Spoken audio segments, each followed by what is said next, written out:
Hello guys, welcome back to my channel. आज हमारे NSS camp का लास्ट डे था, डे 7 था और हम सारे लोग आए हुए थे गांधी दर्शन समिति में।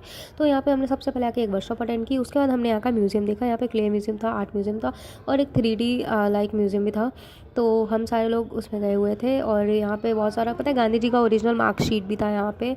एंड ये सारा पूरा स्ट्रगल था फ्रीडम से लेके और उनके बचपन से लेके सारा। और ये जो था ये एक जेल थी जिसमें गांधी जी रहते थे। एंड पता है ये जो हाँ यहाँ पे जो 3D प्रोजेक्शन होगा ये 360 घूमता है, बहुत इंटरेस्टिंग था। तो इसलिए आवश्यक है कि घड़ी की सुइयों को पीछे घुमाते हुए हवा को ले चलें। महात्मा गांधी के नेतृत्व में लड़े गए हमारे देश के सफल स्वतंत्रता आंदोलन के आरंभ में ये दक्षिण अफ्रीका है। रणभेद के खिलाफ एक नौजवान वकील की मुहिम, एक ऐसी मुहिम जिसमें उसने अन्याय के विरुद्ध सत्य की शक्ति से एक जन आंदोलन खड़ा किया और दिया सत्याग्रह का अमोघ अस्त्र।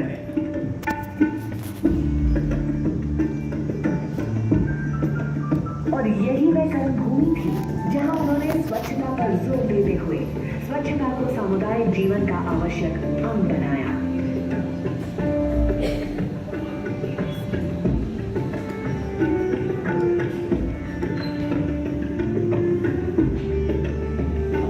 दक्षिण अफ्रीका में स्थापित टॉलस्टॉय बाल समुदाय और उसके बाद अहमदाबाद के साबरमती आश्रम में गांधी जी तथा हर कोई बिना अपवाद के या इस आशा के कि अन्य कोई ये अस्वच्छ कार्य करेगा, स्वयं बारी बारी से सफाई का काम करते थे।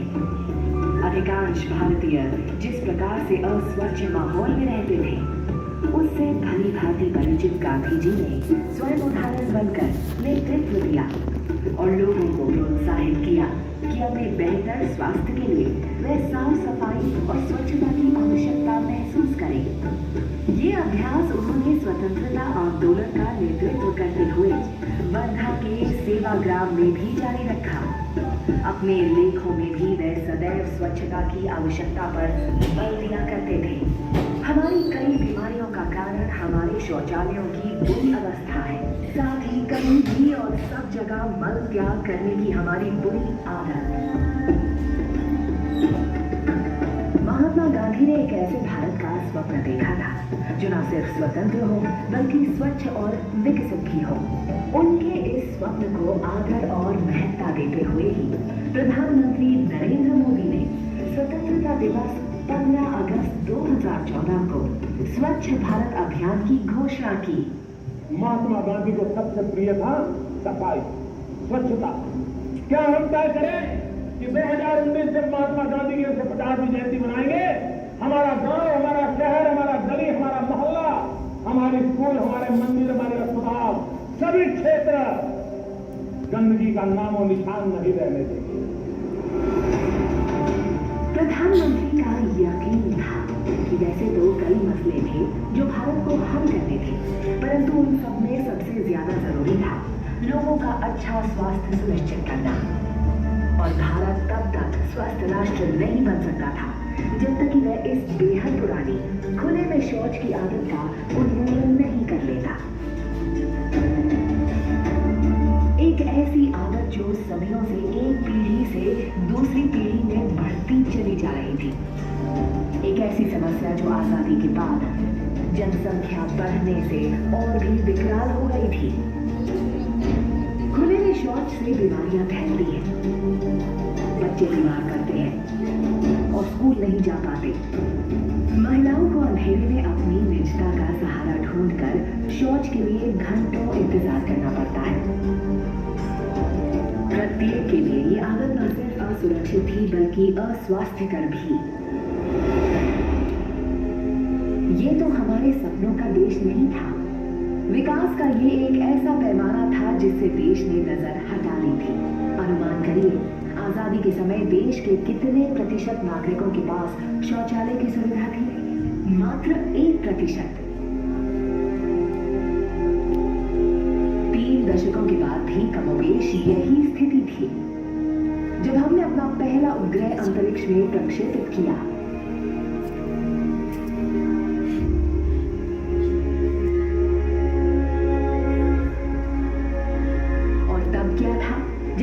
एशियाई खेलों का आयोजन किया था? या फिर जब हम क्रिकेट का विश्व कप जीते थे, तब भी सिर्फ 2% भारतीयों के पास शौचालय की सुविधा उपलब्ध थी। 1980 के दशक में सरकारी स्वच्छता कार्यक्रमों के साथ धीरे धीरे स्थिति में सुधार हुआ, परंतु तब भी जब हम सदी के अंतिम वर्ष में नाभिकीय शक्ति बने, मात्र 18% भारतीयों के पास शौचालय की सुविधा उपलब्ध थी। जब प्रधानमंत्री मोदी ने वर्ष 2014 में अपना दूरदर्शी अभियान देश के सामने रखा, तब सिर्फ 39% भारतीयों के पास शौचालय की सुविधा थी। यही वह राष्ट्रीय क्षण थी जिसे स्वच्छ भारत अभियान के माध्यम से प्रधानमंत्री ने बदल डालने का स्वप्न देखा था।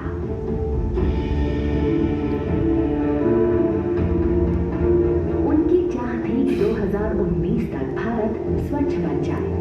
वह तिथि जो पूज्य बापू की 150वीं जन्मतिथि होगी, वह अवसर जब कृतज्ञ राष्ट्र उनके चिर प्रतीक्षित स्वप्न को साकार कर उन्हें सच्ची श्रद्धांजलि देगा। परंतु प्रश्न था, क्या हम ऐसा कर सकते हैं? क्या ये बहुत बड़ा स्वप्न है? आइए देखें समस्या कितनी विशाल थी। स्वच्छ भारत मिशन का अभियान लागू करने वाली टीमों को मात्र 5 वर्षों में 55 करोड़ भारतीयों को शौचालय की सुविधा दिलाकर खुले में शौच करने से रोकना था। जी हाँ, 55 करोड़। सारे विश्व में खुले में शौच करने वालों का 60% अकेले भारत में था। कल्पना करिए, दुनिया का हर दूसरा खुले में शौच कर रहा व्यक्ति एक भारतीय था। ये बड़ी चुनौती थी, सिर्फ व्यापकता और गति की ही नहीं, बल्कि श्रम और संधारणीयता की भी। मात्र 60 महीनों में 55 करोड़ लोगों के लिए शौचालयों का निर्माण भला कैसे संभव था? लोगों की सोच, आदतें और व्यवहार कैसे बदलेंगे? यदि शौचालय बन भी गए तो क्या लोग उनका उपयोग करेंगे और उनको साफ भी रखेंगे? खासकर ग्रामीण भारत में इन सब का उत्तर छिपा था अभियान को एक जन आंदोलन बनाने में। ठीक उसी तरह जैसे गांधी जी के जन आंदोलन के स्वयंसेवक सत्याग्रही कहलाते थे, प्रधानमंत्री मोदी की परिकल्पना ने हर राज्य के मुख्यमंत्री, हर जिले के जिलाधिकारी, हर गांव के स्वयंसेवक को अनुप्रेरित किया, जिन्हें प्रधानमंत्री ने नाम दिया भारत के स्वच्छाग्रही। ये स्वच्छाग्रही ही थे जिन्होंने जमीन पर स्वच्छता प्रक्रिया का नेतृत्व किया। दरअसल उनमें से अधिकांश महिलाएं और बच्चे थे। उन्होंने आगे आकर पहल की, न सिर्फ लोगों के व्यवहार और दृष्टिकोण बदलने की, बल्कि उन्हें भी आगे आकर स्वच्छाग्रही बनने को प्रेरित भी किया। जब 2 गड्ढों वाले शौचालय को सही तकनीक के रूप में मान लिया गया, तब 36 राज्यों और केंद्र शासित प्रदेशों के प्रमुख, 700 जिलाधिकारियों, 6 लाख स्वच्छाग्रहियों और करोड़ों भारतीयों ने मिलकर इस परिवर्तन को संभव बना दिया। इसमें शामिल थे ग्राम पंचायतों के मुखिया, स्वयंसेवी छात्र, नई प्रशिक्षित रानी मिस्त्रियां, युवा प्रोफेशनल और सितारे, जिन्होंने अपना समय और प्रयास दोनों स्वेच्छा से इस कार्य में दिए। सच्चे अर्थों में ये एक जन आंदोलन था।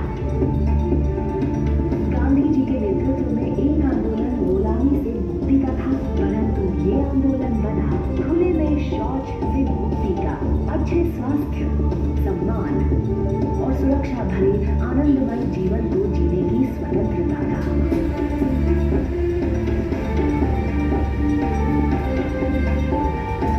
तो कैसे इस सपने को टीम भावना ने साकार किया? 2 अक्टूबर 2019 तक भारत 100% खुले में शौच से मुक्त हो गया। गर्व और उत्सव का क्षण था जब हर गांव ने स्वयं के खुले में शौच से मुक्त होने के स्वप्न को साकार करने पर गौरव यात्राएं निकाली और उत्सव मनाए।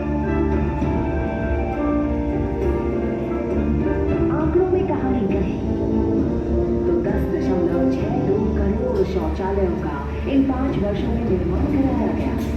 6 लाख गांव तथा 700 जिलों को आधारभूत मानवीय सम्मान की सुविधा मिली और इस प्रक्रिया में भारत ने एक और बड़ा मील का पत्थर लाद लिया। संयुक्त राष्ट्र संघ के 2030 के धर्मीय विकास लक्ष्यों 6.2 में से हर किसी के लिए पर्याप्त शौच सुविधा को हमने निर्धारित लक्ष्य से 11 वर्ष पूर्व ही प्राप्त कर लिया।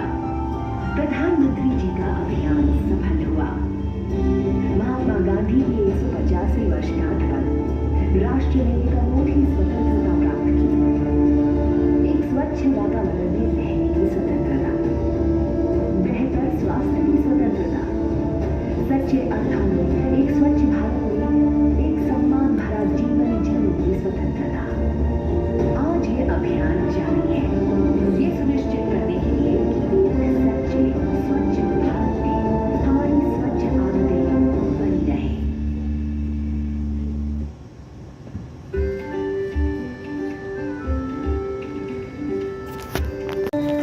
ठानी है, हर दिल में ठानी है, सफाई गांव में लानी है। अब काम करेंगे साफ नहीं, साफ नहीं तो माफ नहीं। काम करेंगे साफ नहीं, साफ नहीं तो माफ नहीं। काम करेंगे साफ नहीं, साफ नहीं तो माफ नहीं। काम करेंगे साफ नहीं, साफ नहीं तो माफ नहीं। काम करेंगे साफ नहीं, साफ नहीं तो माफ नहीं। काम करेंगे साफ नहीं, साफ नहीं तो माफ नहीं।